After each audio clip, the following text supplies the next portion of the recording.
Hi, this is New Time on Silkway TV channel. We introduce you with the most visible news and important events that happened throughout this week in Kazakhstan and Central Asia. More details on politics, economy, social and cultural life, with opinions from the most recognizable experts of Kazakhstan and the world. I'm Daurian Sagulov, and this is what you'll see today. The official visit of the President of Slovenia to Kazakhstan. What did the heads of state discuss? Find out in an exclusive comment from the Slovenian President for New Time. A new chapter in regional diplomacy. The first Central Asia-EU summit was held in Samarkand. What outcomes are expected and what proposals did Kazakhstan put forward? Border issues resolved. New Time expert on the end of long-standing territorial disputes among Central Asian countries. Let's dive into this week's official story. Kazakhstan and Slovenia are forging ahead with ambitious plan to launch joint projects in green energy, digital innovation, healthcare, tourism and sports. Air travel links between the two nations will also see a major boost. This landmark agreement was reached during Slovenian President Nataša Pirc-Musar's historic visit to Kazakhstan, the first of its kind in 15 years. Over the course of her two-day trip, President Pirc-Musar engaged in high-level discussions with Kazakh officials, exploring mutual interest. What's driving the interest between these two nations? Let's take a closer look in the following report. This week marks a historic milestone. President of Slovenia to Kazakhstan in the last 15 years. Slovenia, recognized for its thriving economy and commitment to sustainability, is also known as one of the greenest nations in Europe. While the two countries already share a strong foundation, both presidents are now focused on taking this relationship to new heights. President Kassym-Jomart Tokayev underscored Slovenia's importance, particularly as a key partner for Kazakhstan in the Balkans. We have great opportunities in transport, in logistics, digitalization and innovation, healthcare and tourism.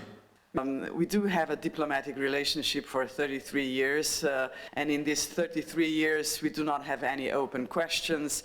And you rightfully said, it's a lot of maneuvering space to be better and bigger in economic cooperation. After a series of discussions in both narrow and expanded formats, the two leaders signed a joint agreement in 3 important memoranda. These agreements focus on strengthening trade, economic ties and investment, while also enhancing collaboration in science and education. Future cooperation will also extend into tourism and sports, with Slovenia's president expressing her interest in signing an agreement with one of Kazakhstan's top football clubs.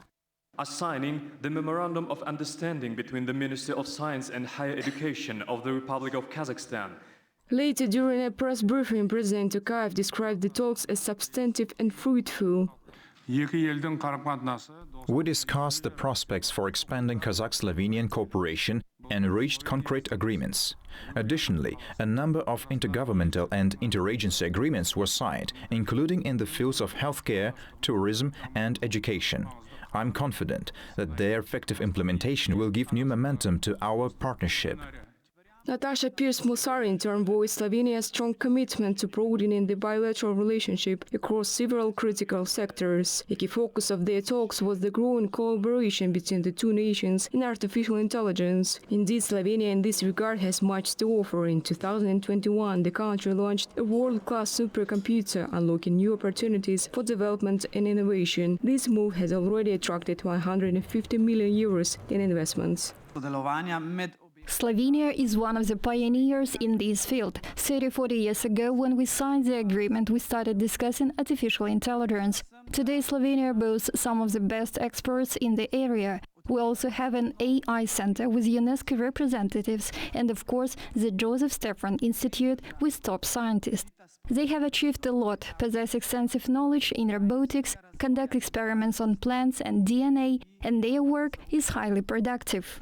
The two leaders also addressed pressing regional and international matters, including the expansion of transport and logistics connections. A key highlight is the inclusion of Slovenia's seaport in the Trans-Caspian International Transport Corridor project, which is expected to become a key route between Europe and Asia. So as Kazakhstan and Slovenia move forward with these exciting plans, the potential for greater economic and technological cooperation seems boundless. This historic visit promises not only to strengthen bilateral ties, but also to open up new pathways for for businesses and industries in both nations.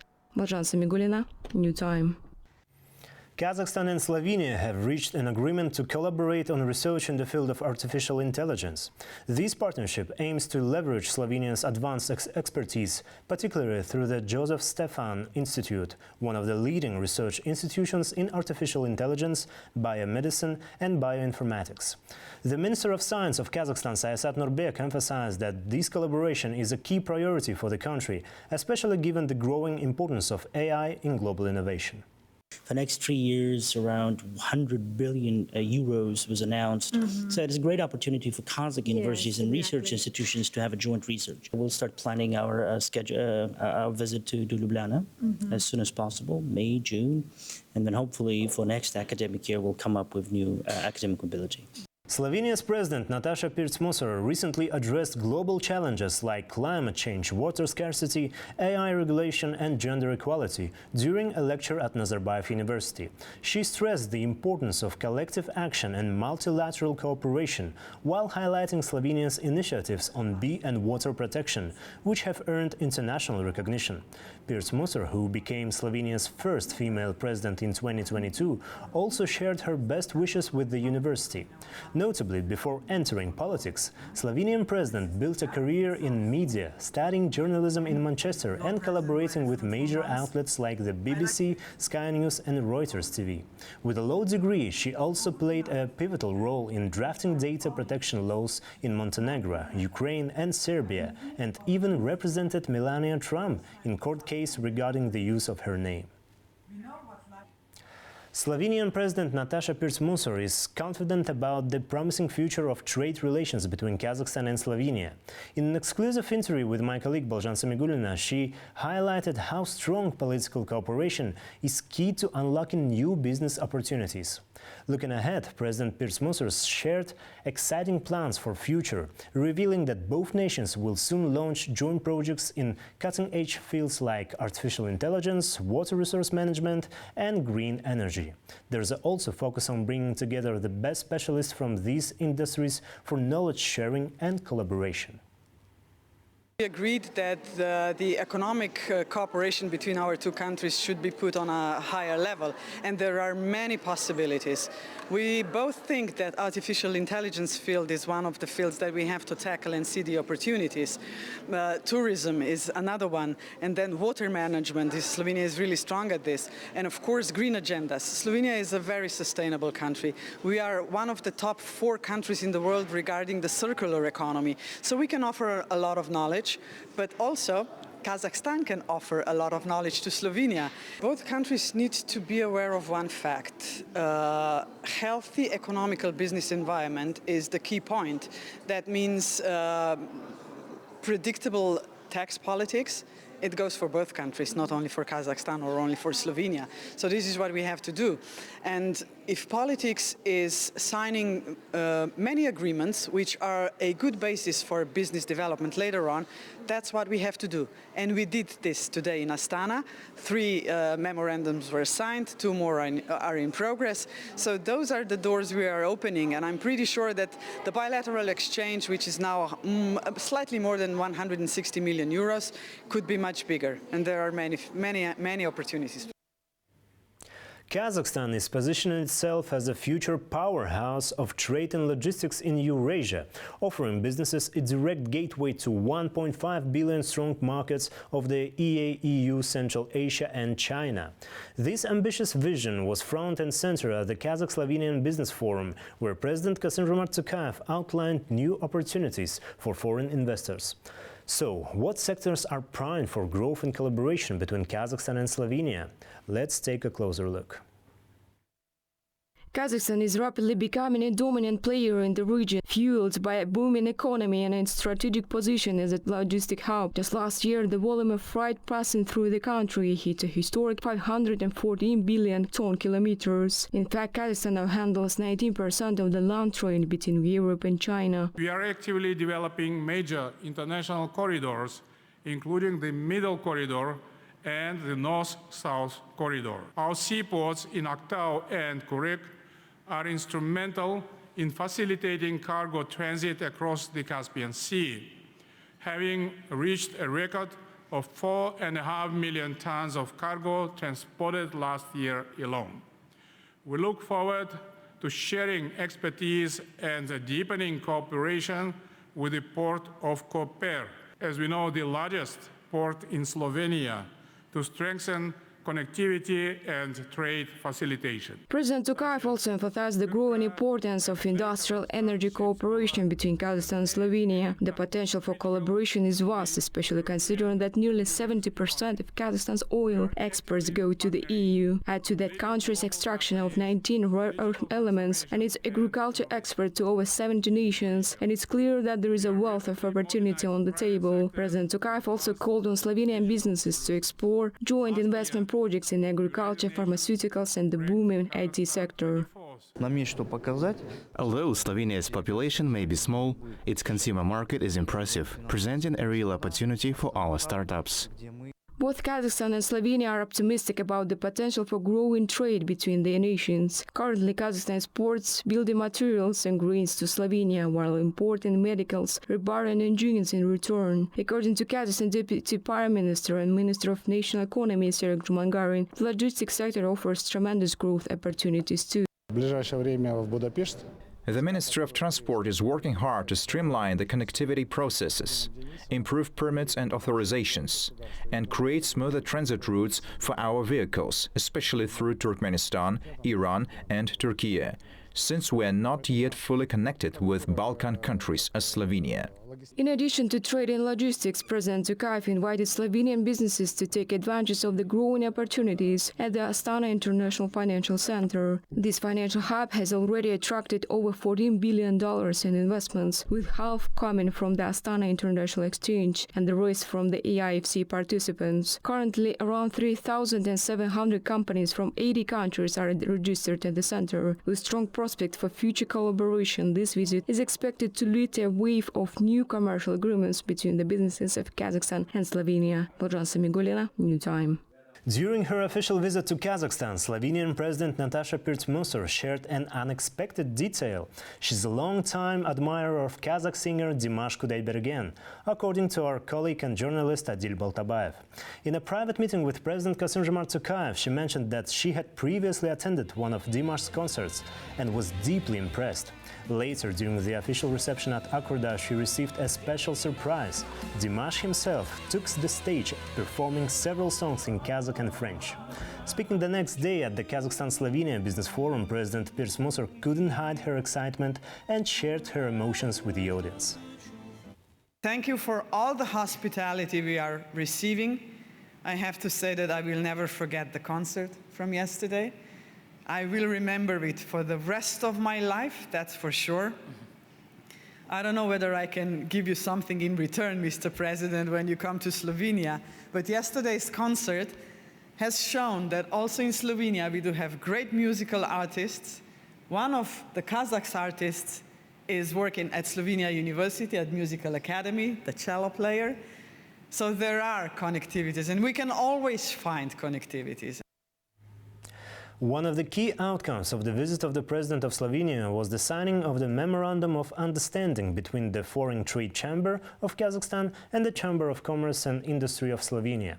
The agreement aims to strengthen bilateral cooperation, particularly by creating favorable conditions for small and medium-sized enterprises from both countries. Currently, over 20 Slovenian companies operate in Kazakhstan in sectors such as energy, engineering and pharmaceuticals. Slovenia's direct investment in Kazakhstan has reached $200 million. According to Marijana Majeric, Executive Director of the Slovenian Chamber of Commerce and Industry, Slovenia is committed to expanding cooperation and helping Kazakh businesses access the European market. So we signed the contract with your chamber for internationalization. So we see a lot of common, let's say, initiatives in terms of preparing Kazakhstanian companies entering the European Union. And we as a chamber, we can help them in regard of the legislation and soft landing within the Slovenia, as we are in the heart of the European Union, and we can access with a Slovenia Slovenian, let's say, partners or commonly alone with the investments in Slovenia, so to the European market. Catch even more exclusive interviews and footage from the Slovenian president's visit to Kazakhstan, as well as the EU Central Asia Summit in Samarkand, all in the upcoming episode of Reporter with President. Don't miss the new edition this Sunday on Silkway. President Tokayev and Prime Minister of Pakistan Shehbaz Sharif held a phone conversation to discuss prospects for further developing bilateral cooperation. Both leaders highlighted the importance of fully tapping into the significant potential for economic, transport, logistics and investment partnership. Last year, mutual trade between the two countries grew by 16%, reaching over $40 million. To note, Pakistan ranks third in the world in the production of textile goods, including cotton fabrics and leather products. Kazakhstan's Minister of Energy, Yerlan Akenjenev, briefed President Tokayev on the current state of the country's fuel and energy sector. The president was informed that the country's oil refineries are operating at stable capacity, with 17.6 million tons of oil expected to be processed this year.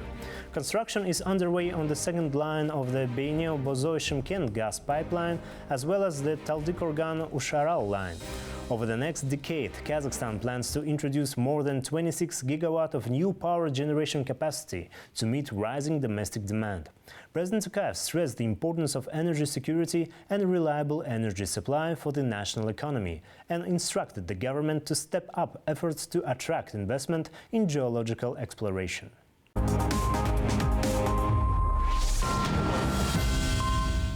At the historic Central Asia EU summit, President Tokayev laid out Kazakhstan's key strategic initiatives. He reaffirmed the country's readiness to boost exports to the EU, highlighted the importance of joint work on rare earth metals, and welcomed dialogue towards peaceful resolution of the war in Ukraine. The summit, held in Samarkand, was the first ever summit of Central Asian countries and the European Union. The leaders were able to compare notes on mutual trade, logistics and expanding strategic cooperation in the context of instability and polarization. In our next report, we take a closer look at the key meetings and major statements that shaped the summit. Samarkand, a historic city once traversed by the Great Silk Road, has long been center of trade, science and diplomacy. It comes as no surprise that it was chosen to host the first ever Central Asia EU summit. President Tokayev's participation in the summit was preceded by a series of high-level meetings with the European Union leaders. During the talks with Kassym-Jomart Tokayev, President of the EU Commission Ursula von der Leyen emphasized the importance of advancing projects in transport and logistics, particularly the Trans-Caspian International Transport Route. She also congratulated President Tokayev on the discovery of a major rare earth metals deposit in Kazakhstan. The deposit, located in the Karaganda region, holds an estimated 1 million tons of resources and has the potential to position Kazakhstan as a key player in the global market. President Tokayev also met with Odile Renaud-Bassot, President of the European Bank for Reconstruction and Development, and with European Council President Antonio Costa, who expressed his readiness to visit Kazakhstan in the near future. Well, it's a very interesting meeting to make the point about the relations between Kazakhstan and the European Union, to talk about how to strengthen our cooperation in the different domains, special how in the interconnection with this very important Trans-Caspian corridor, but also how to interconnect us better on energy, on digital, and how to develop the relations between our peoples. And now I'm very glad to accept the invitation from President Tokayev to visit Kazakhstan.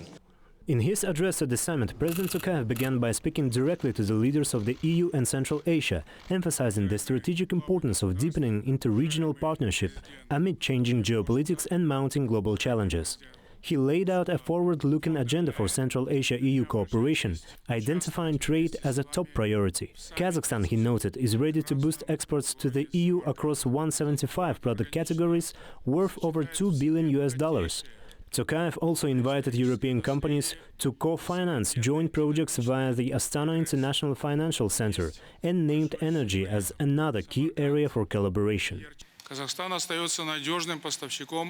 Kazakhstan remains a reliable supplier of hydrocarbons to Europe. Our country accounts for about 13% of the European Union's total oil imports, the majority of which is transported via the Caspian Pipeline Consortium. We greatly value the European Union's support for ensuring the stable and long-term operation of this consortium, while also working to develop alternative export routes. Kazakhstan is actively pursuing projects in renewable energy and clean fuel production. Cooperation on rare earth metals is another strategic area of engagement, according to Kassym-Jomart Tokayev. Kazakhstan currently produces 19 of the 34 critical raw materials essential to the EU economy, including uranium, titanium, copper, lithium, cobalt and others. That's why the president proposed the establishment of a regional research center for rare earth metals in Astana.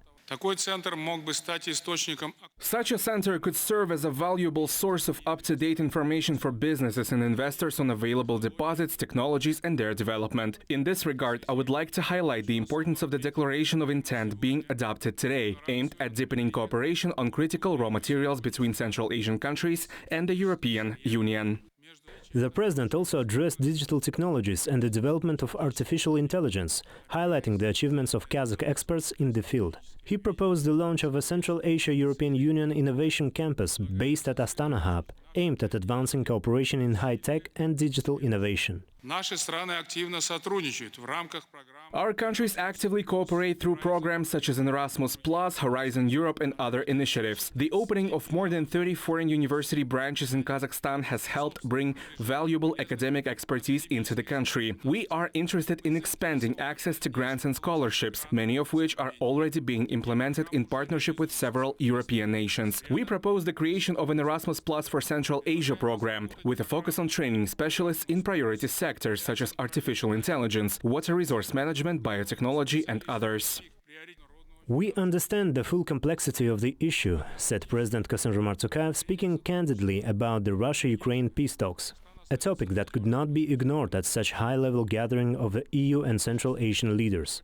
In the year marking the 80th anniversary of the United Nations, Tokayev called on all countries to uphold the UN Charter and the universally recognized principles of international law and to support the efforts of Secretary-General Antonio Guterres. Казахстан неизменно выступает за мирное разрешение конфликтов.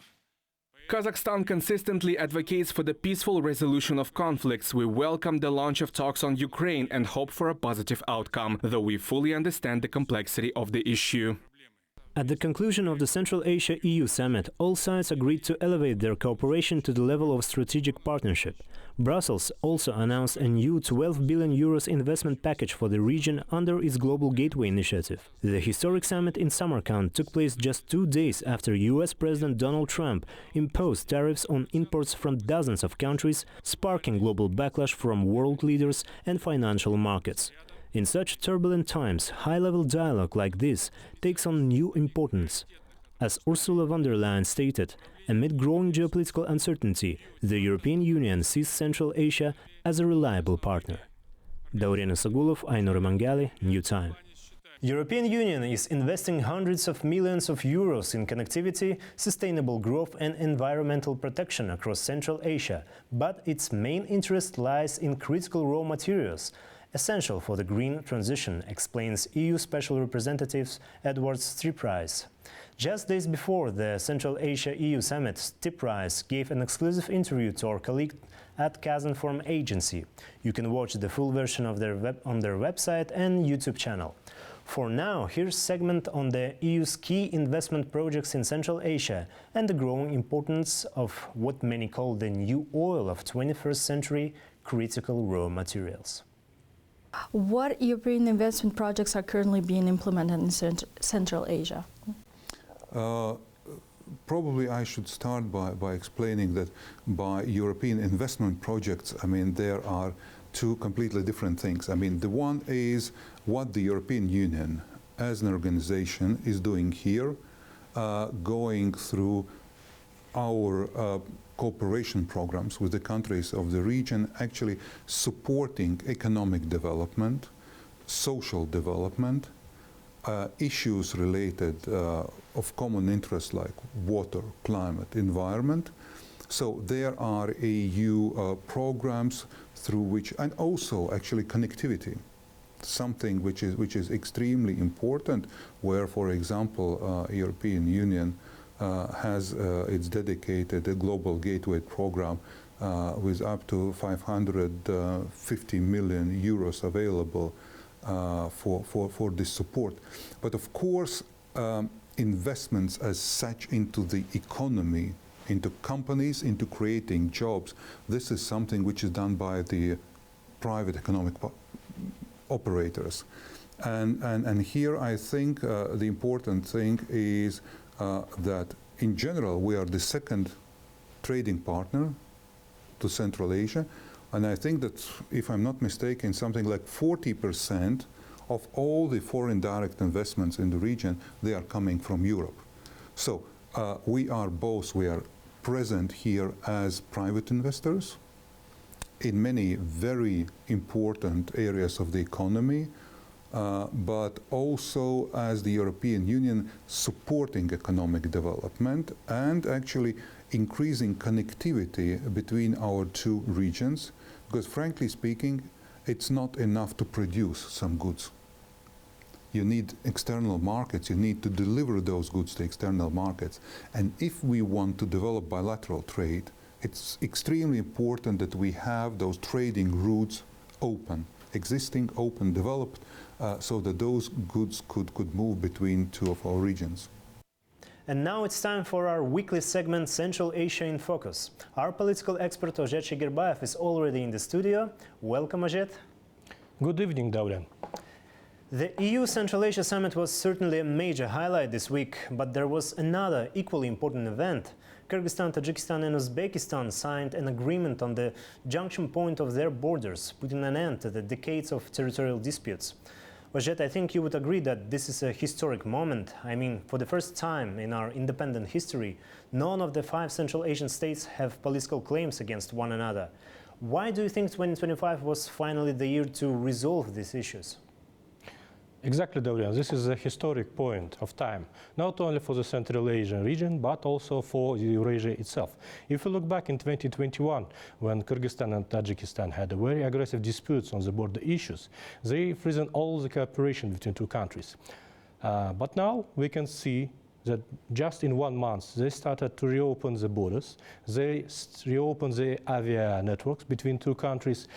And moreover, previously, a lot of experts, they were saying that the main obstacle for the intra-regional cooperation development was exactly the border issue. And it was not just issue of Kyrgyzstan and Tajikistan, but for the whole Central region as a whole. And now, as we are resolving this issue, we can prognose that this stability will bring the new trade, investments, and maybe some new projects. Yes. Commenting on the agreement, spokesman of the president of Uzbekistan, Sherzod Asadov, said that today we have a different Central Asia, a more united one. Would you say that this deal signals a shift in the region's geopolitical identity? Exactly. For instance, if we look what our president, Mr. Tokayev, said in one of his speeches 1.5 years ago, he said that now we are trying to increase and to develop our identity not as separate states, but also as a whole region, Central Asia. And in this regard, we will develop such institutions like CA+, platforms like CA+ China, CA+ Europe, CA+ Russia, CA+ United States. Thank you, Ozhet. I know you'll go into more details in your segment. The floor is yours. Thank you very much. I'll start just in a moment.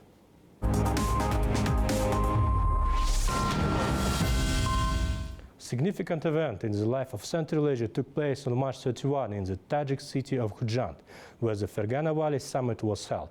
One of the key milestones of the meeting was the signing of a historic protocol on the exchange of instruments of ratification for the treaty on the delimitation of the state border between Tajikistan and Kyrgyzstan.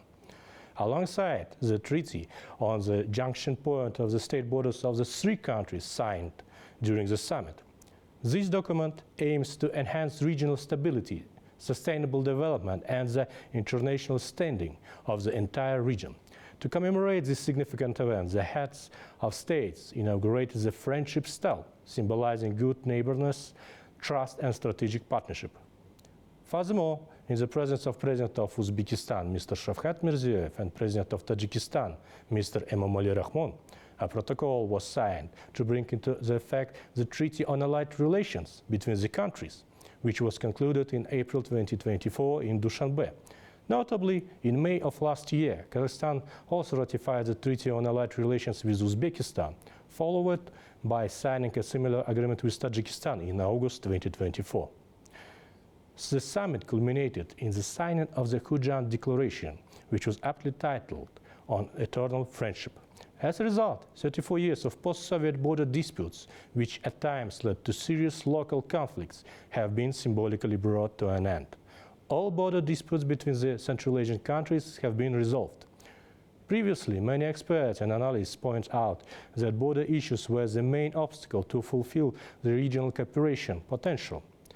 According to the United Nations Conference on Trade and Development, UNCTAD, foreign direct investments inflows into the region declined by 1/3 last year, totaling only $4 billion USD. Thus, resolving this critical issue of border not only guarantees stability in the region, but also creates a strong foundation for further trade development and investment attraction. Additionally, during the summit, the presidents of Kyrgyzstan and Tajikistan participated via video conference in the inauguration ceremony of the 500 kilowatts Kazakh power transition line, a key component of the Kazakh 1000 project.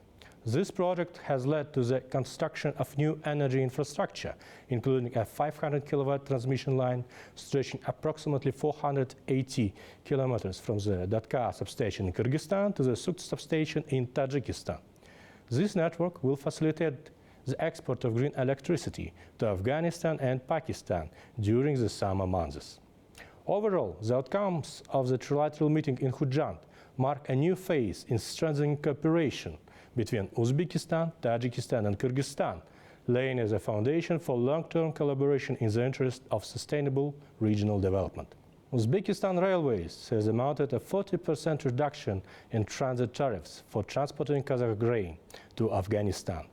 This was revealed during a meeting of national railway carrier executives, according to the Kazakhstan Timir Company. The tariff reduction applies to cargo transportation through the interstate junction point Oasis to the Galaba railway station. And another piece of good news for Kazakh carriers comes from Turkmenistan. Kazakhstan's Ministry of Transport has submitted a draft law for public discussion regarding the ratification of a protocol amending the agreement with Turkmenistan on international road transport.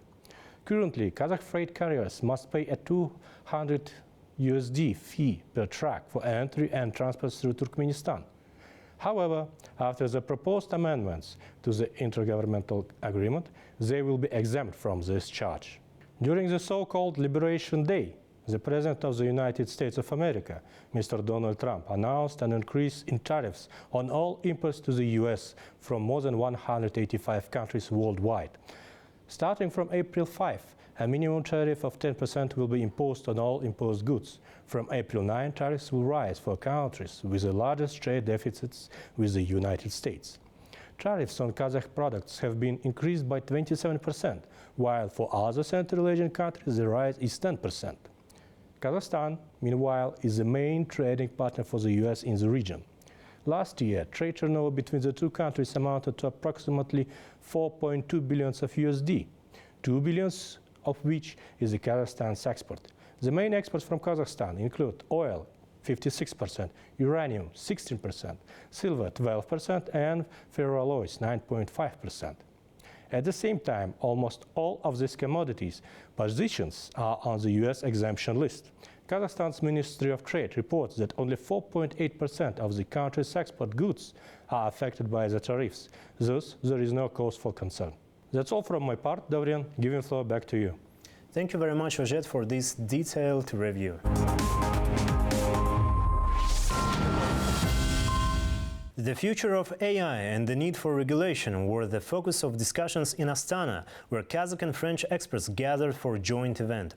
Participants also reflected on the outcomes of the recent Global AI Summit held in Paris and explored further cooperation between Kazakhstan and France in this field. One key project is the Tomorrow School, part of the international platform Alem AI, which offers free AI training, even for those without prior programming experience, through the French educational platform.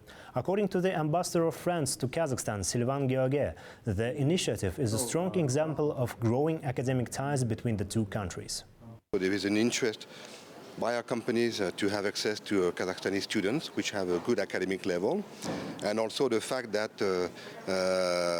there could be an interest for French companies to make investments in Kazakhstan, because you have a worldwide approach of making investments, and investing in the artificial intelligence is very capital costly. So Kazakhstan seems to be an interesting country for making an investment, because you have the academic basis, you have the industrial basis, and also Astana is very rapidly growing. That's it for today. All the main news about Kazakhstan and Central Asia you can find here. More special projects about our country you can also watch on Silkway TV channel. So stay tuned and see you next week.